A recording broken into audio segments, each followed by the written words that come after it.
Assalamualaikum warahmatullahi wabarakatuh. Allahumma sholli ala sayyidina Muhammad wa ala sayyidina Muhammad. Sahabat, ini ada satu rekaman yang perlu kita dengar. Ini sebagai edukasi saja, ya. Dan ini bukan untuk adu domba, ya. Tapi ini hanya untuk belajar bagaimana kita bisa menyikapi masalah, perbedaan atau khilafiyah, ya. Apakah harus kita ambil dengan husnudon, atau kita mengedepankan keilmuan. Intinya seperti itu. Apakah si A mendidik kita semakin cerdas, semakin alim, si B apakah mendidik kita semakin bodoh, ya, tidak boleh berkembang dalam hal pemahaman keilmuan. Intinya seperti itu, ya. Tonton saja, ya, dengarkan saja, ya. Nih, intro dulu. Kita bangsa Indonesia. Sebelum menonton, pastikan kalian semua sudah subscribe, like, dan komen ya. Terima kasih. Assalamualaikum warahmatullahi wabarakatuh. Sebelum menonton, saya mau Sebelum menonton, jangan lupa like dan subscribe katanya, ya. Like dan subscribe. Wabarakatuh. Kiai, mohon izin bertanya dan mohon tanggapannya terkait video ini agar orang awam tidak salah langkah dan tidak tersesat. Terima kasih. Assalamualaikum warahmatullahi wabarakatuh. 1000 tahun yang lalu ulama mujtahidnya banyak, walinya banyak, ahli kasyafnya banyak, malah tidak ada yang membatalkan.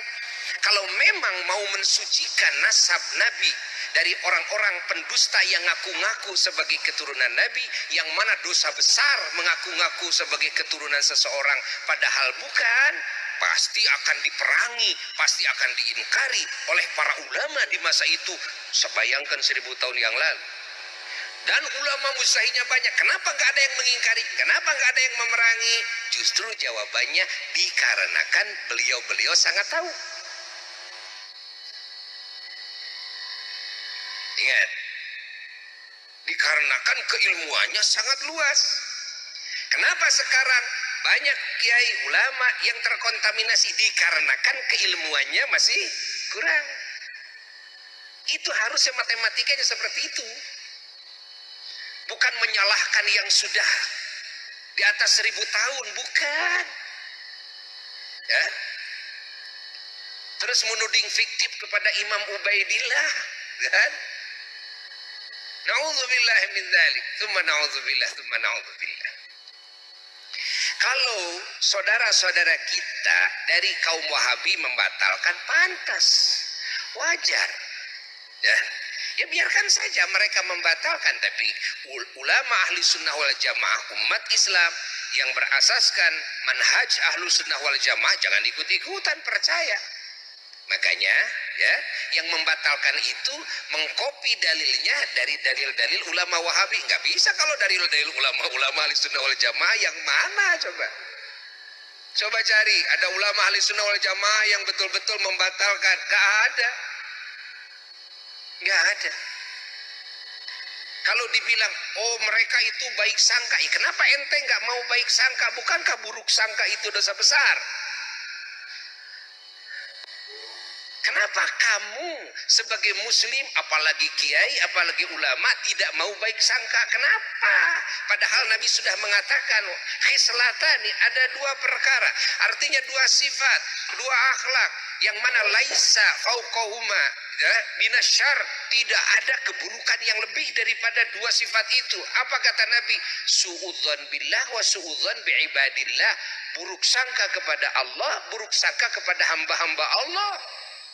Ini para habaib ini banyak sekali walinya, banyak sekali ulamanya, banyak sekali mujtahidnya, dan diambil riwayatnya, dijadikan guru oleh para ulama-ulama, ya, termasuk dari Nusantara. Fahami oleh kita semuanya.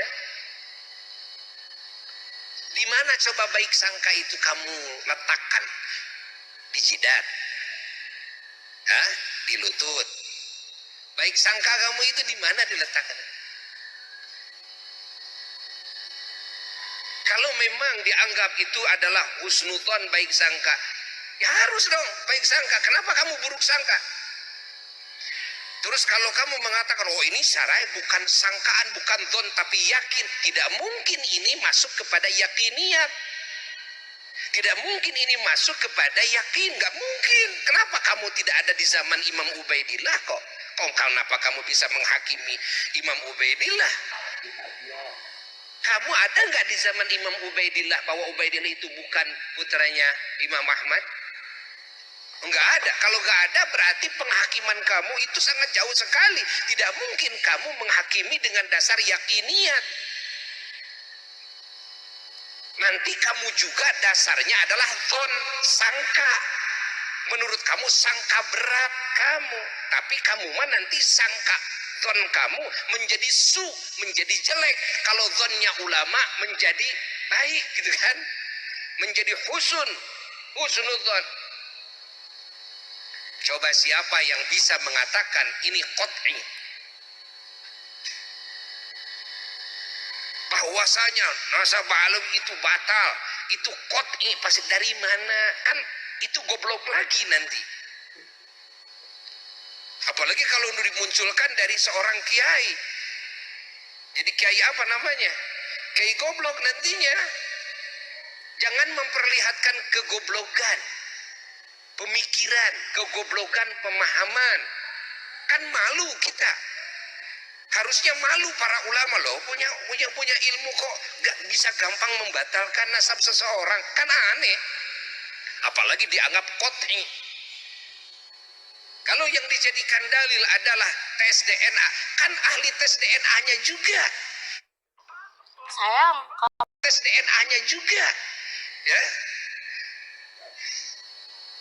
Sudah mengatakan bahwasanya tidak mungkin bisa pasti, kan?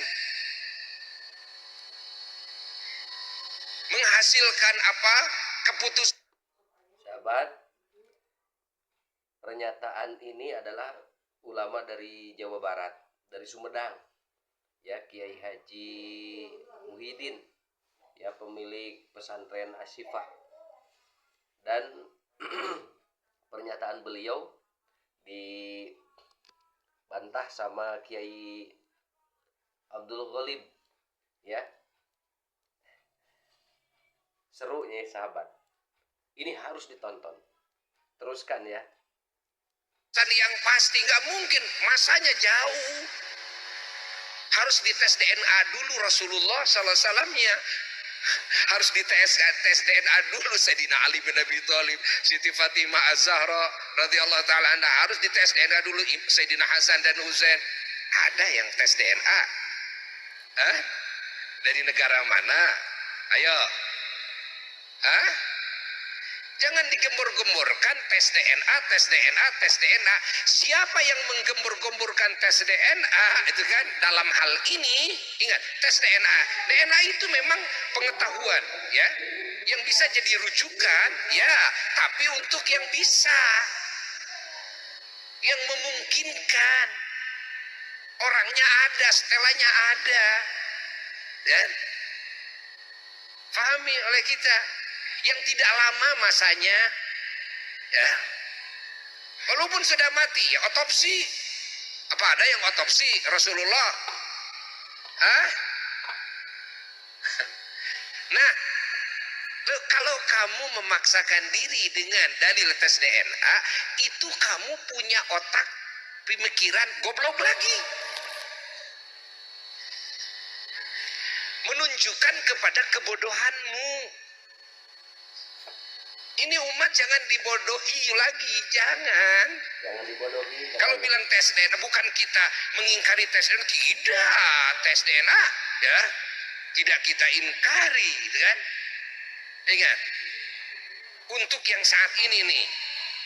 Namun, ingat, untuk saat ini juga ada aturan fikih yang mengatur.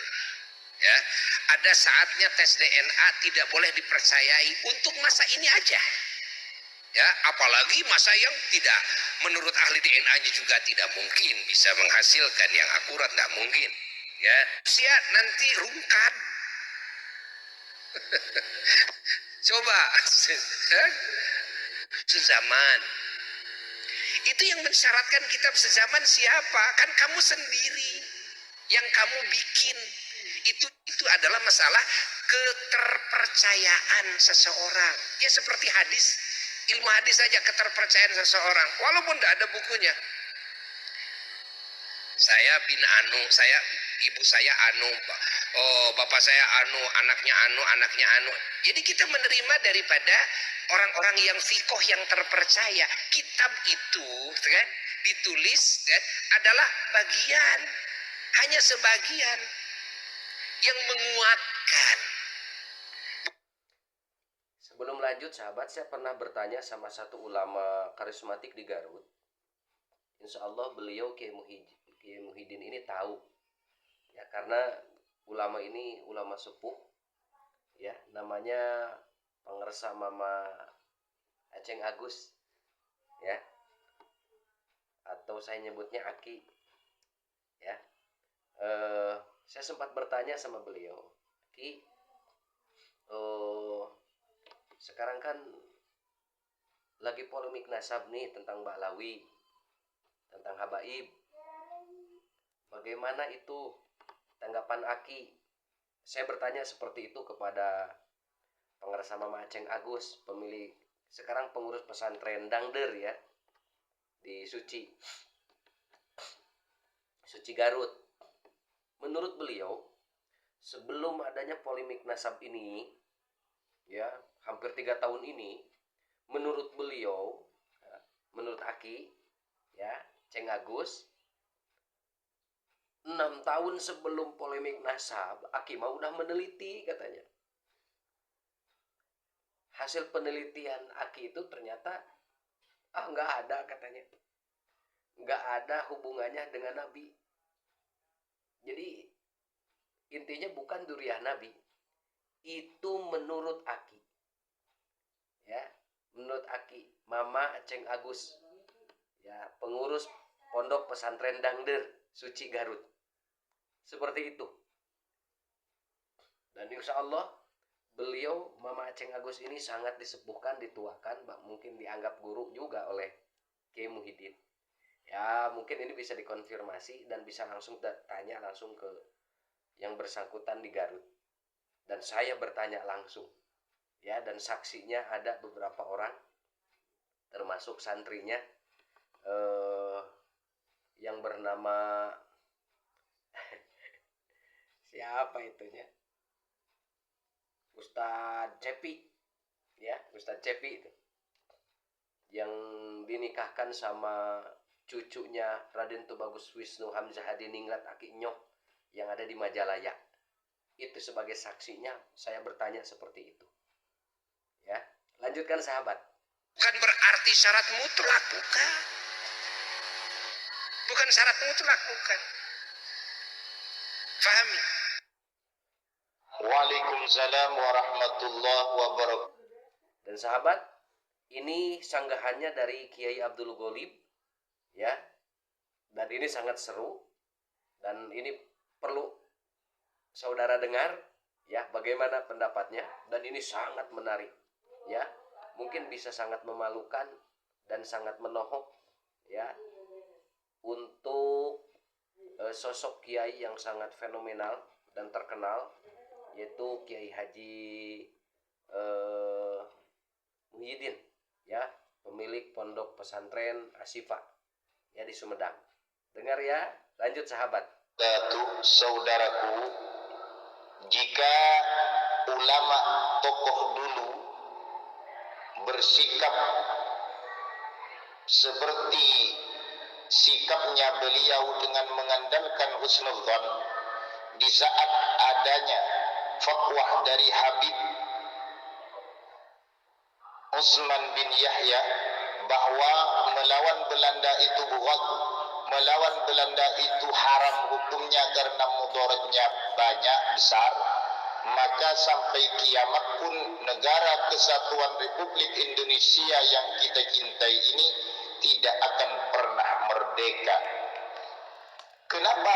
Karena mintal tokoh dulu itu mentalnya adalah singa-singa yang pemberani, maka Indonesia ini bisa merdeka. Nah, makanya kekeliruan Kiai atau Abuya Muhyiddin di sini ini sangatlah keliru besar, karena beliau mungkin tidak mengerti tentang kaedah-kaedah ilmu nasab dan tidak mengerti tentang kaedah-kaedah ilmu fikih yang merupakan natijatu subutin nasab itu merupakan natijatul hukmi nantinya. Begitu. Yang pertama, beliau itu tidak paham bahwa syarat kitab sezaman itu telah diterangkan di dalam kaidah ilmu nasab, setidaknya ada 4. Yang pertama, di dalam kitab Muqaddimat fi Ilmil Ansab halaman 62. Bismillahirrahmanirrahim. Ansab halaman 62. Di dalamnya berkata, ja'lu ma kutiba hujjatun la yumkinu ta'arrud lahu. Menjadikan sesuatu yang telah tertulis itu merupakan hujjah yang tidak mungkin untuk ditentang. Faqtasaru fi raddihim lil furu' ala ma asbatahu al-qudama min usulin. فأنكروا جازمين كثيرا من الفروع التي لم تذكر عند المتقدمين حتى أنهم رموا من انتسب لهم بالكذب والادعاء. Sehingga apabila di dalam catatan yang terdahulu itu sudah paten tidak ada furu yang masuk, artinya catatan-catatan yang terdahulu tidak ada yang namanya Ubaid atau Ubaidillah yang tercatat di abad itu, abad 6 khususnya, bahkan di Hasr, yaitu Ali, Muhammad dan Husain, tidak ada Ubaid, tidak ada Abdullah, apalagi Ubaid. Maka fa'ankaru jazimina katsiran minal furu' allati lam tuzkar indal mutaqaddimin. Maka banyak ulama terdahulu itu pasti ulama itu menolak, mengingkari secara pasti tentang keabsahan nasab tersebut, sehingga membuang apa yang menjadi landasan mereka untuk memasukkan nasabnya dengan secara dusta dan pengakuan yang palsu. Begitu, itu kaidah yang pertama yang menunjukkan pentingnya kitab sezaman dan atau yang mendekati. Yang kedua, diterangkan di dalam kaidah ilmu nasab, usul ilmi nasab wal mufadalah, di halaman 76 sampai 77. Fal masadir allati yumkinu an nastafiya minha an-nasab yajibu an takuna min al-kutubil ansab al-qadimah. Sumber-sumber yang dijadikan rujukan oleh kita dalam sebuah penetapan nasab itu harus melalui sumber-sumber kitab nasab yang terdahulu. Allati kutibat fi ma qabla al-asl hadis, yang tidak pernah dicatat sebelum masa yang baru. Karena ini konteksnya Ahmad al-Abad abad 4, maka berarti kalau dicatat di abad 9 itu namanya kutibat fi ma qabla al-asl hadis. Haisun nas aqraba ila ma'rifati usulihim aw ma'rifatil mutawatir an nasabihim ladaihim. Ini menunjukkan pentingnya kitab zaman dan atau yang mendekati.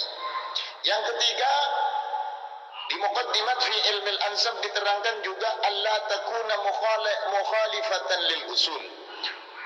Hendaknya kitab-kitab yang baru tercetak, yaitu kitab Al-Burqatul Musyiqah di abad 9 ini, tidak bertentangan dengan kitab yang lebih tua yang menjadi dasar, yaitu Asy-Syajaratul Mubarakah di abad 6. Kalau bertentangan dengan itu, maka ditolak kata yang jadi di atas itu.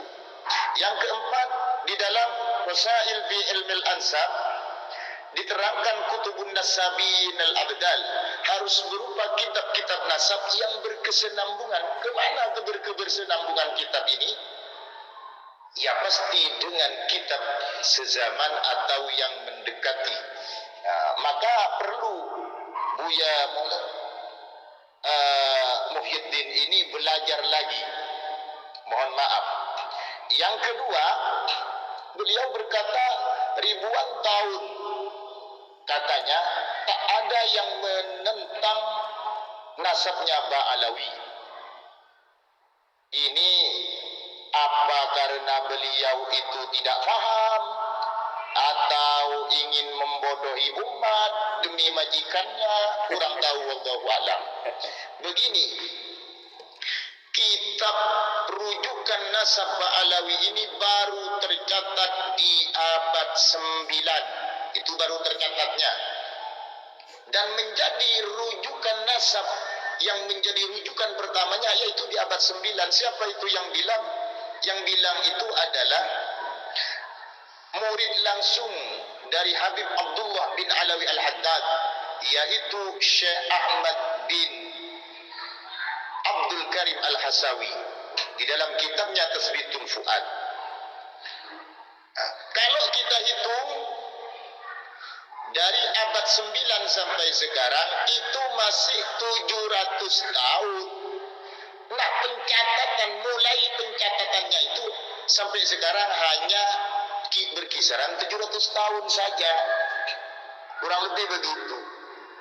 Namun perlu diingat di abad 12 awal mereka para kaum habaib ini memproklamasikan nasabnya di Makkatul Mukarramah. Lalu datanglah penguasa Mekah yang namanya Syarif Aunur Rafiq. Ini langsung membatalkan nasab mereka, bahkan menghukum mereka dipukul dengan tongkat sebanyak 300 pukulan. Ini juga diterangkan di dalam kitabnya mereka Al-Istizadah min Akhbaris Sadah karya Habib Muhsin bin Ali As-Segaf di halaman 1093. Terus yang nomor 3 tentang zanni dan qat'i di dalam ilmu nasab, itu Pak Kiai lain dengan ilmu fikih. Yang dimaksud qat'i di dalam ilmu nasab yang jadi tujuan prefikasinya adalah nama asli, itu dinamakan qat'iyud dilalah alal maksud namanya. Kalau bukan nama asli tapi nama samaran itu namanya zanni. Nama itu dianggap Zaid, dianggap nama Umar. Nah ini zanni namanya. Zaid atau Abdullah dianggap Ubaid. Ini namanya zanni. Maka kalau zanni yudilalah al maksud tidak masuk karena terdapat adraj nanti. Begitu Kiai, lain dengan zanni dan qat'i di dalam ilmu fikih. Begitu. Yang keempat tentang husnudzan. Perlu Anda ketahui Kiai bahwa yang harus dihusnudzan itu barang yang tidak jelas. Arahnya kemana tidak jelas, ya husnudzan maklum. Jika sudah diyakini, tidak boleh husnudzan. Kenapa? Metodenya harus husnudzan. Kalau memang tidak diketahui remang-remang, ya harus husnudzan. Kalau tidak husnudzan dosa. Kalau sudah jelas ini nasabnya palsu, ini nasabnya tidak benar karena terdapat setidaknya ada adraj, mukhalafah lil usul, ghaniyud dilal alal maksud, ada mu'aradah, juga ada illatun qadihah. Maka tidak boleh husnudzan. Husnudzan itu harus ditolak karena sudah jelas palsunya. Wajib disampaikan bahwa nasab ini palsu karena ini berhubungan dengan nasab baginda Nabi besar Muhammad sallallahu alaihi wasallam. Sehingga di dalam qawaidul fiqhiyah wa tadbiquha fi madhahibil arba'ah jilid 1 halaman 178 diterangkan la ibrata bidzanni al-bayyin khatuhu. Tidak dianggap dzan itu kalau sudah jelas salah. Idza buniya fi'lun min hukmin, apabila dibangun sebuah pekerjaan, min hukmin dari hukum, apabila dibangun sebuah kelakuan, baik kelakuan itu fi isbatin nasab atau kelakuan af'alul abdan, aw istiqaqin ala dhannin, atau hak atas dhan, summa tabayyana khata'an, ternyata terdapat kekeliruan, fahuwa, maka dhan itu batilun, dinamakan batil. Wa kullu ma buniya ala batilin fahuwa batilun. Setiap sesuatu yang dibangun dari kebatilan, fahuwa batilun, maka itu batil. Fayajibur ruju' an dhannihi, maka wajib mencabut dari dhannya, harus dicabut karena dhannya itu ternyata salah. Nah, kalau salah terjadi batil, seperti nasab para habaib ini.